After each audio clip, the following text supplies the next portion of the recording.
Students, आज की ये जो हमारी क्लास है इसमें हम आपको निर्देशांक ज्यामिति के जो भी महत्वपूर्ण फॉर्मूले हैं जिनसे क्वेश्चंस आपके बोर्ड एग्जाम में पूछे जा सकते हैं उन्हीं फॉर्मूलों का डिस्कशन करने वाले हैं। तो चलिए आप लोग ध्यान से देखिए।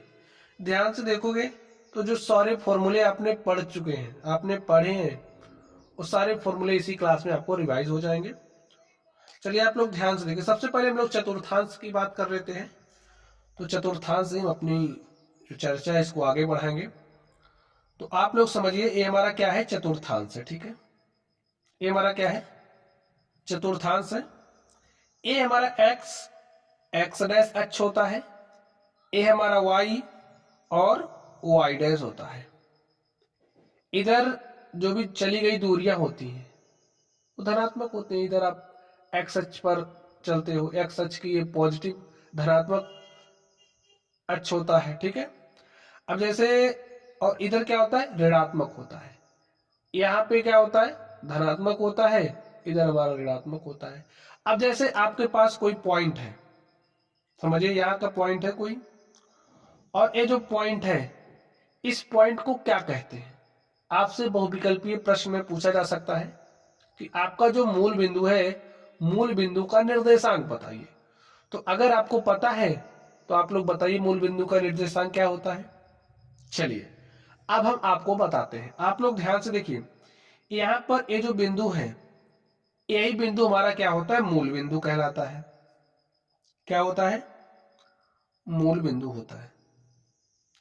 यहां से जो एक्स अक्ष पर चली गई दूरी होती है, एक्स अक्ष पर चली गई दूरी हमारी यही है, या तो इस तरफ की। वाई अक्ष पर चली गई जो दूरी होती है वो क्या होती है? जीरो होती है। क्या आपने यहां से एक्स अक्ष पर कोई दूरी चली? नहीं चली।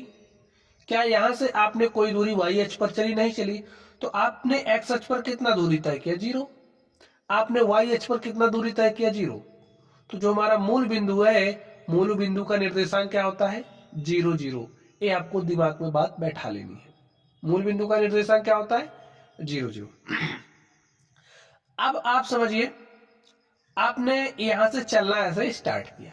ठीक है, आपने एक्स अक्ष पर एक इकाई दूरी चली, दो इकाई दूरी चली, तीन इकाई दूरी चली, चार इकाई दूरी चली, पांच इकाई दूरी चली, छह इकाई दूरी चली, सात इकाई दूरी चली। आप ऐसे दूरियां एक्स अक्ष पर चल रहे हो। अब आपसे हमारा ये प्रश्न है कि आप यहां पर ये जो बिंदु है, इस बिंदु P का निर्देशांक आपको बताना है। आप बताइए, ये जो बिंदु P है, बिंदु P का निर्देशांक आप कैसे लिखोगे? आप क्या लिखोगे? ठीक है, जैसे कोई बिंदु है, उसकी स्थिति को दर्शाने के लिए निर्देशांक ज्यामिति का इस्तेमाल होता है। हम लोग पहले एक्स अक्ष पर चली गई दूरी लिखते हैं, उसके बाद वाई अक्ष पर चली गई दूरी लिखते हैं। एक्स अक्ष पर चली गई जो दूरी हमारी होती है वो भुज कहलाती है, वाई अक्ष पर चली गई जो दूरी हमारी होती है वो कोटि कहलाती है। अब आपको बताना है कि यहाँ पर जो हमारा बिंदु P है, बिंदु P का निर्देशांक क्या होगा। अब देखिए, ये हमारा एक इकाई हो गया, दो इकाई, यानी कि आपने दो स्टेप चला, आपने समझिए तीन स्टेप चला, तीन इकाई चली। तो एक्स अक्ष पर आपने सबसे पहले क्या लिखते हैं? एक्स अक्ष पर चली गई दूरी। तो एक्स अक्ष पर आप बताइए कितना चले हो? एक, दो, तीन इकाई चले हो, तो तीन लिख दीजिए। वाई अक्ष पर बताइए आपने कितना चला? क्या यहां से आप वाई अक्ष पर एक भी कदम चले हो? नहीं चले हो। तो वाई अक्ष पर जो चली गई दूरी होगी वो क्या हो जाएगी? जीरो।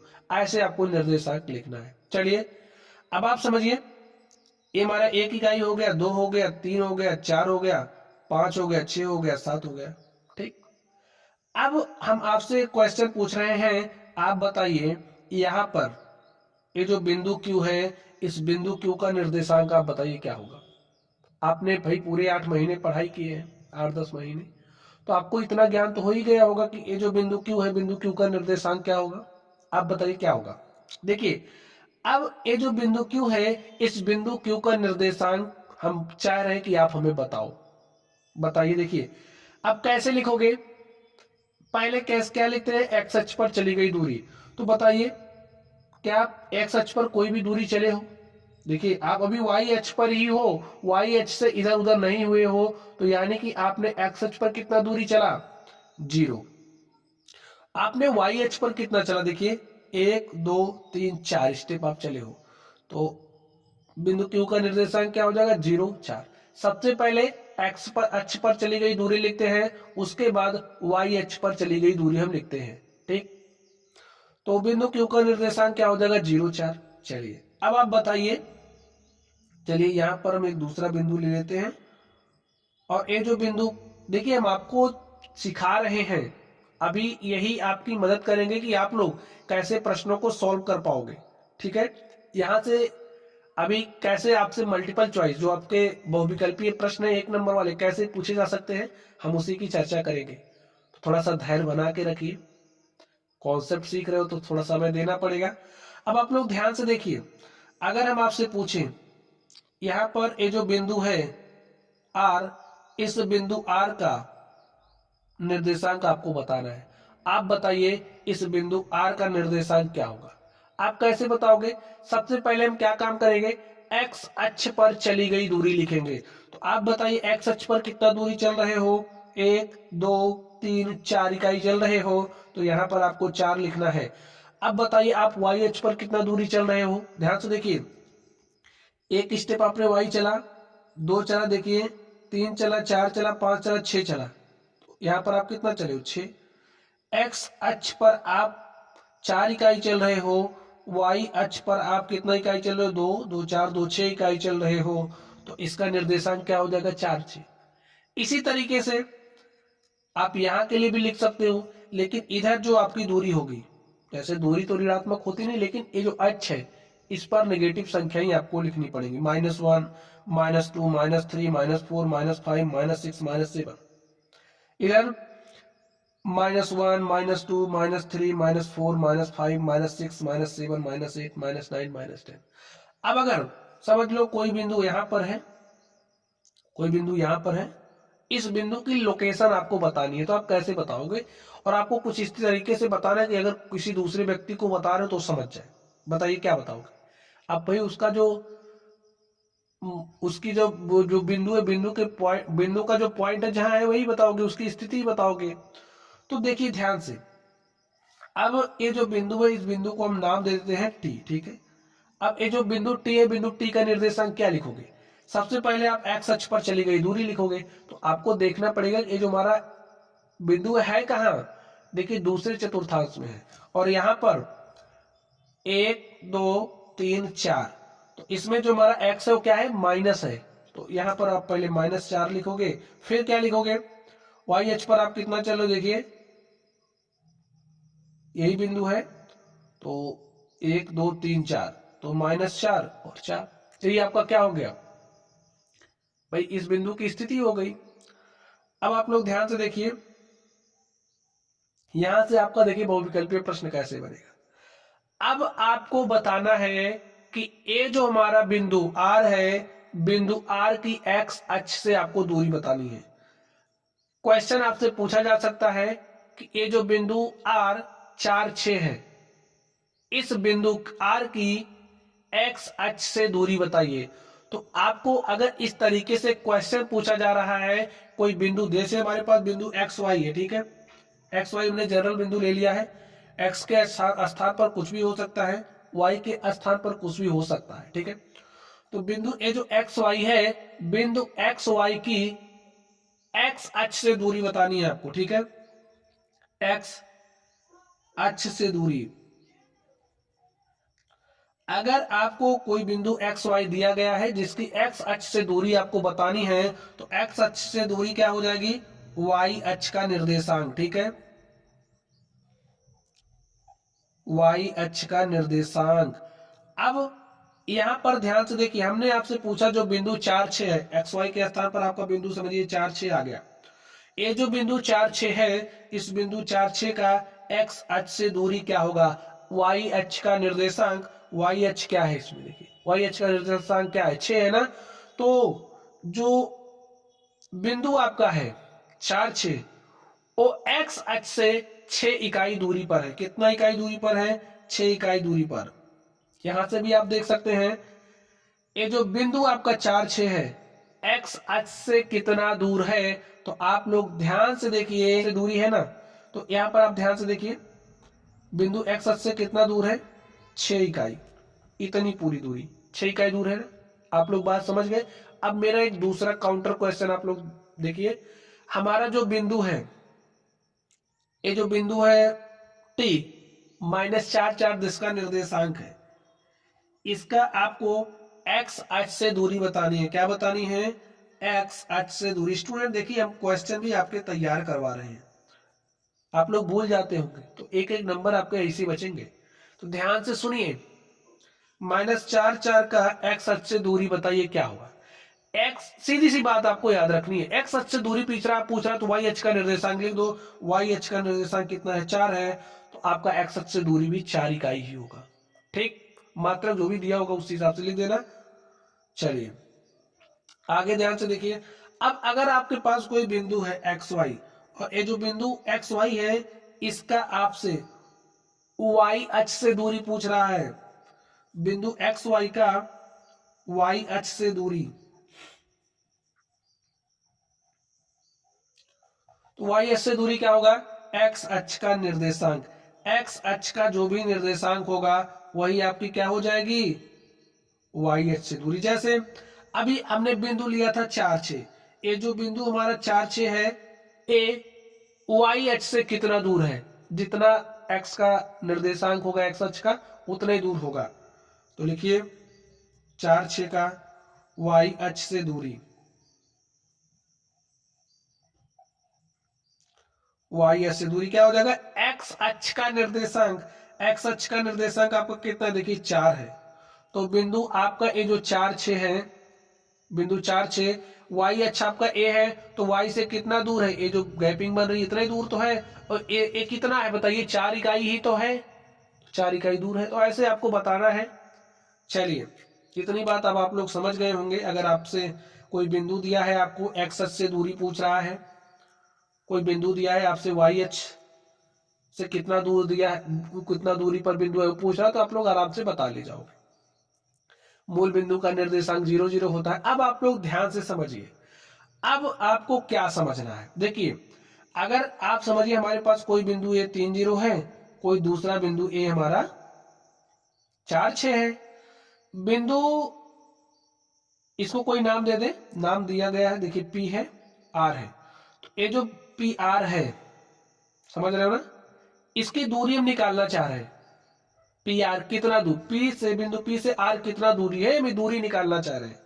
तो ये दूरी आप कैसे निकालोगे, इसके लिए आप लोग फॉर्मूला सीख लीजिए। फॉर्मूला क्या है इसको आपको ध्यान से समझना है। देखिए अगर हमारे पास कोई बिंदु है जिसका निर्देशांक x1 y1 है, ये जो बिंदु बिंदु है इसको हमने नाम दे दिया P। ठीक है, अभी जनरल बात कर रहे हैं, इसकी बात अभी थोड़ा बाद में कर लेंगे। ठीक है, एग्जाम्पल के तौर पर हमारे पास कोई बिंदु है P है जिसका निर्देशांक x1 y1 है, कोई दूसरा बिंदु हमारे पास Q है जिसका निर्देशांक क्या है?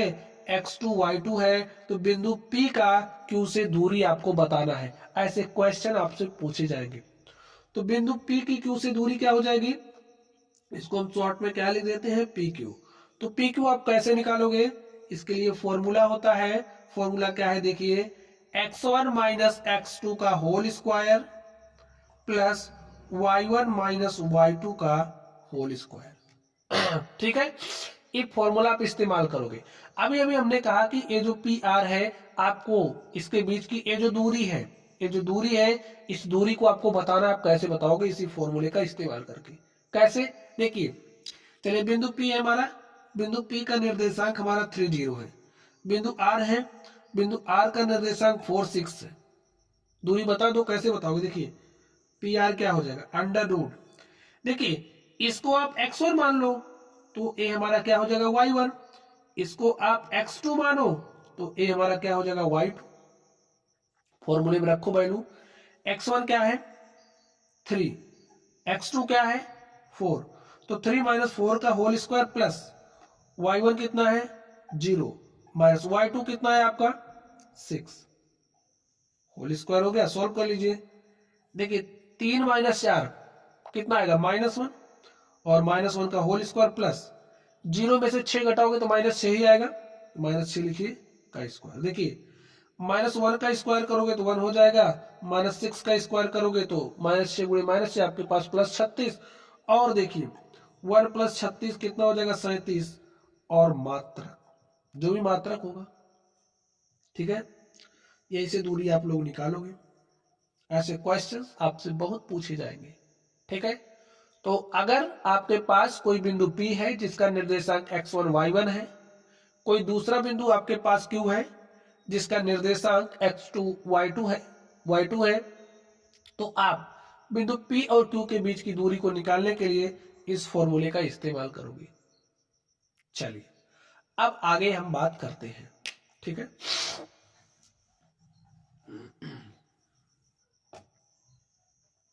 अब स्टूडेंट्स हम लोग अगले फॉर्मूले की तरफ चलते हैं। आप लोग ध्यान से समझिए, हमारे पास कोई बिंदु है, ठीक है, बिंदु है P, और ये जो बिंदु P है इसका निर्देशांक क्या है, x1 y1 है। कोई दूसरा बिंदु है, इसको हमने नाम दे दिया Q है, और ये जो बिंदु Q है, बिंदु Q का निर्देशांक x2 y2 है। इतनी बात आप लोग समझ गए। अगर हम इन दोनों बिंदुओं को मिला देंगे तो हमें क्या मिल जा रहा है, एक रेखाखंड मिल रहा है, और ये जो रेखाखंड है इसका नाम क्या है, PQ है। अब कोई दूसरा बिंदु है, PQ के अलावा कोई बिंदु है जो ये जो रेखाखंड PQ है, देखिए फॉर्मूला आपका कैसे है, इसको आप कैसे अप्लाई करोगे, सारी बातें आपको समझ में आएंगी। तो आप लोगों को बस निगाह गड़ा के ध्यान से देखना है। अब कोई दूसरा बिंदु है R, भाई PQ रेखाखंड था, कोई दूसरा बिंदु R है, और ये जो दूसरा बिंदु R है इसका निर्देशांक हम मान लिया XY है, ठीक है, हमने मान लिया XY है। ये जो बिंदु R है और रेखाखंड PQ को अंततः M1 और M2 के अनुपात में क्या कर रहा है, विभाजित कर रहा है। बात समझ गए। कोई रेखाखंड PQ है, समझ लीजिए जैसे रेखाखंड PQ है, कोई भाई ये PQ है ना, कोई आपने बिंदु ले लिया, और ये जो बिंदु है क्या काम कर रहा है, इसको दो बराबर भाग में बांट रहा है। भाई दो बराबर भाग में नहीं बांट रहा, किसी अनुपात में बांट रहा, ठीक है, समझिए 2 और 3 के अनुपात में बांट रहा। ऐसा भी हो सकता है बराबर भी बांटे, ऐसा भी हो सकता है 4 और 3 के अनुपात में विभाजित कर रहा हो, कुछ भी हो सकता है। समझ गए आप लोग। तो जनरलाइज किया जाता है M1 और M2 के अनुपात में, समझिए क्या कर रहा है, बांट रहा है। तो फॉर्मूला क्या होगा, ये जो x है इसका निर्देशांक आप कैसे निकालोगे, ये जो y है, भाई आपसे क्वेश्चन ऐसे पूछा जाएगा, कोई बिंदु P है जिसका निर्देशांक x1 y1 है, कोई दूसरा बिंदु Q है जिसका निर्देशांक x2 y2 है, कोई बिंदु R है जो रेखाखंड PQ को M1 और M2 के अनुपात में विभाजित कर रहा है। आपसे पूछ लेगा कि जो बिंदु R है उसका निर्देशांक बताओ, तो कैसे बताओगे, इसके लिए तो फॉर्मूला आपके पास होना चाहिए। तो वही फॉर्मूला हम आपको यहाँ पर समझा रहे हैं, तो आप लोग ध्यान से समझिए। अब समझिए आपको इस x का मान निकालना है, कैसे निकालोगे, इसके लिए आप लोग फॉर्मूला समझ लीजिए। देखिए यहाँ पर आपको लिखना है M1, x निकाल रहे हो ना, तो x निकाल रहे हो तो यहाँ पर जो भी आएगा x ही होगा, लेकिन क्या होगा इसमें से होगा, ध्यान से समझना होगा। x अक्ष का निर्देशांक होगा M1, यहाँ पर आपने M1 लिखा, तो यहाँ पर 1 के बाद 2 लिखना है, ठीक है। फिर यहाँ पर आपने M2 लिखा, तो यहाँ पर आपको x1 लिखना पड़ेगा, क्योंकि ये हमारा फॉर्मूला है। यहाँ पर क्या लिखोगे, M1 प्लस M2। तो इस तरीके से आपको क्या मिल जाएगा, x अक्ष का निर्देशांक। अब आपको y अक्ष का निर्देशांक चाहिए, क्योंकि y भी तो चाहिए आपको, तो y कैसे निकालोगे, इसके लिए ध्यान से देखिए, क्या लिखोगे, M1 लिखा ना, तो y निकालो तो यहाँ पर y2 होगा, M1 y2 प्लस यहाँ पर आपने M2 लिखा, तो यहाँ पर क्या लिखोगे, y1 अपॉन में M1 प्लस M2। देखिए इस तरीके से आप x निकाल लोगे, यहां से आपको y मिल जाएगा, और एक्स वाई क्या हो जाएगा, बिंदु R का निर्देशांक। समझ गए आप लोग बात। तो ये फॉर्मूला आपके जेब में होना चाहिए। चलिए इस पर बेस्ड हम लोग एक क्वेश्चन सॉल्व कर ले, ताकि आपके मन में जो भी डाउट्स होंगे सारे क्लियर हो जाएंगे। स्टूडेंट्स अब आप लोग इस क्वेश्चन को ध्यान से देखिए, क्वेश्चन इंपॉर्टेंट है, ऐसे मत ले लेना, बोर्ड एग्जाम में पूछा जा सकता है, क्योंकि 23 में पूछा गया ना, 25 में आ सकता है, ठीक है। चलिए इसका इस्तेमाल करना हम आपको सिखाएंगे, और वैसे आपके एक क्वेश्चन की प्रैक्टिस भी आपको हो जाएगी। तो आप लोग ध्यान से देखिए कैसे सॉल्व करोगे। कह रहा वह अनुपात ज्ञात कीजिए, इसमें आपको अनुपात निकालना है, M1 और M2 का मान आपको निकालना है, ठीक है।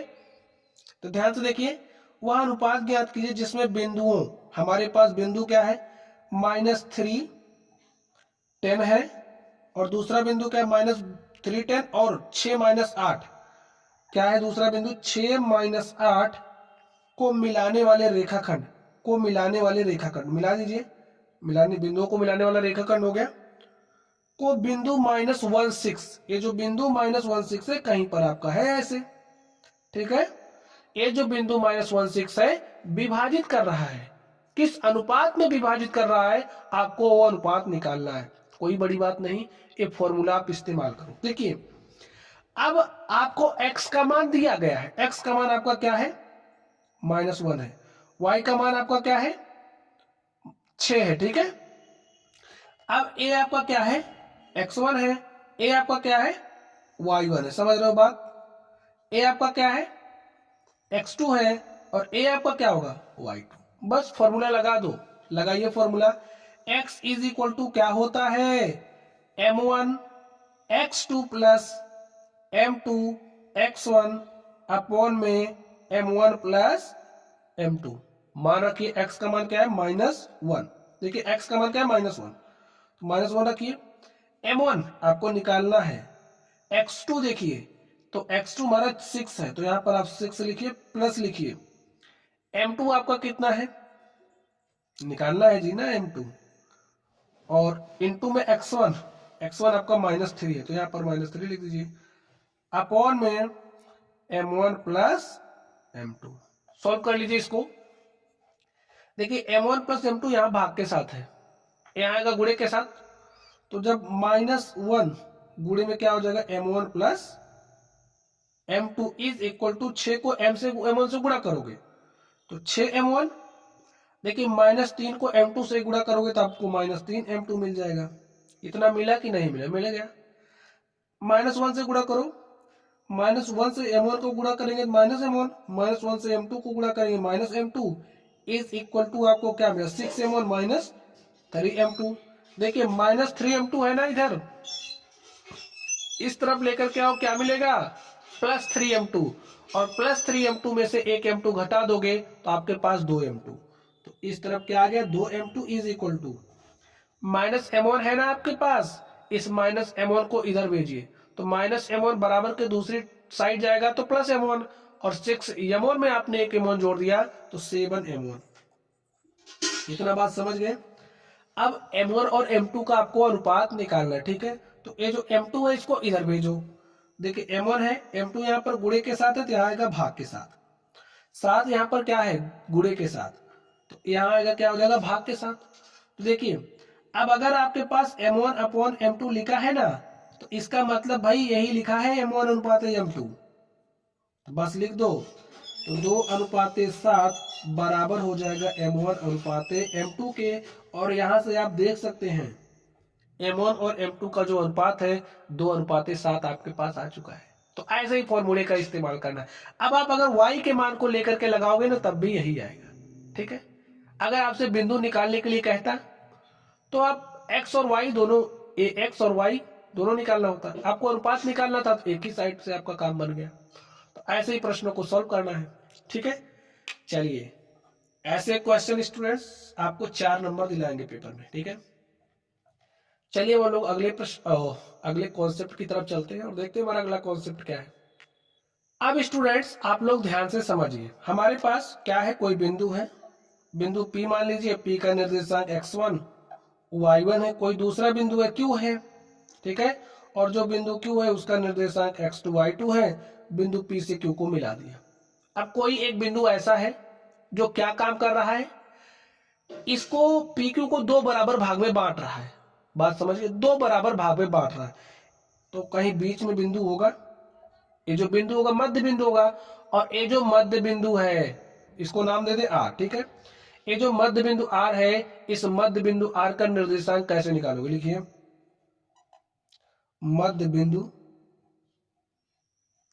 का निर्देशांक। देखिए मध्य बिंदु का निर्देशांक आप कैसे निकालोगे ध्यान से समझिए, x1 प्लस x2 आपको करना है, ठीक है। तो मध्य बिंदु का निर्देशांक निकालोगे तो ये x होगा, तो ये y होगा। पहले आप x का मान कैसे निकालोगे, y का मान कैसे निकालोगे, तो यहां से समझ लीजिए। तो ध्यान से देखिए, डायरेक्टली लिख दे रहे हैं, ठीक है, आप लोग समझ लेना। x1 प्लस x2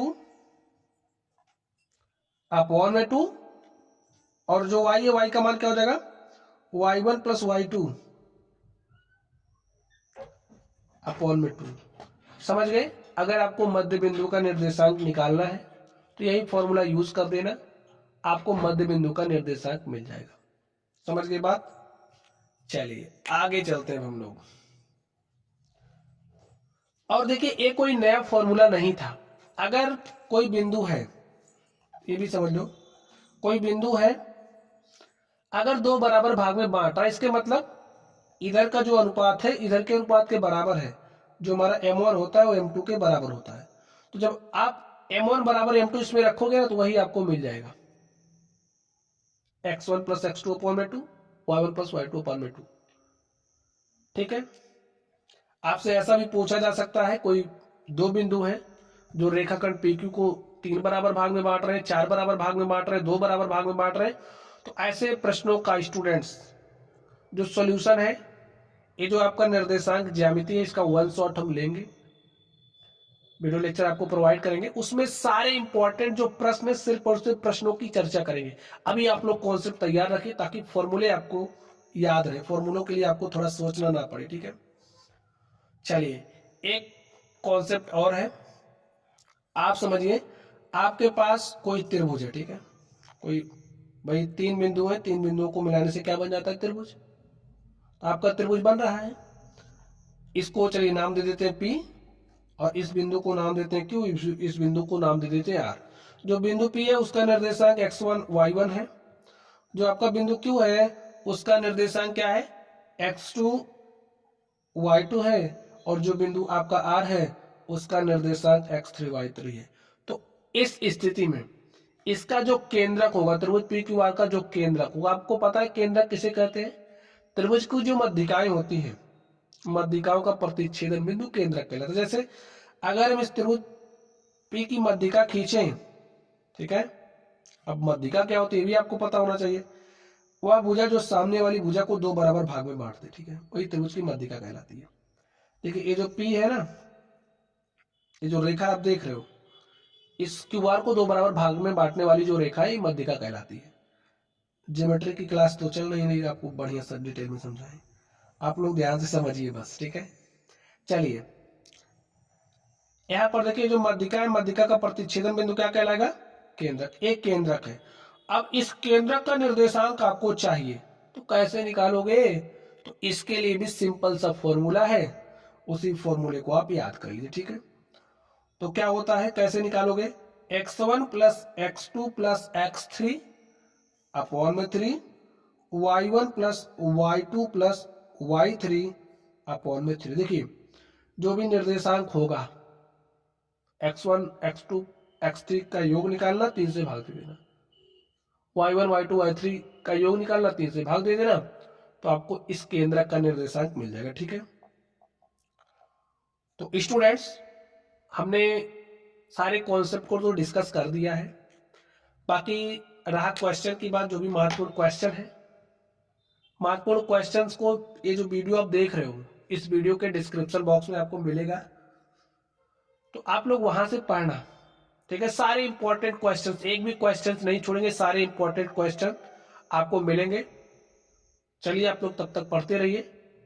आपको काम क्या करना है, वीडियो पसंद आई हो तो वीडियो को लाइक करना है, चैनल पर नए हो तो चैनल को सब्सक्राइब कर देना है, और अपने दोस्तों के साथ शेयर भी कर दो ताकि वे भी पढ़ें, उनका भी भला हो सके। ठीक है, तो चलिए आप लोग पढ़ते रहिए। Thank you.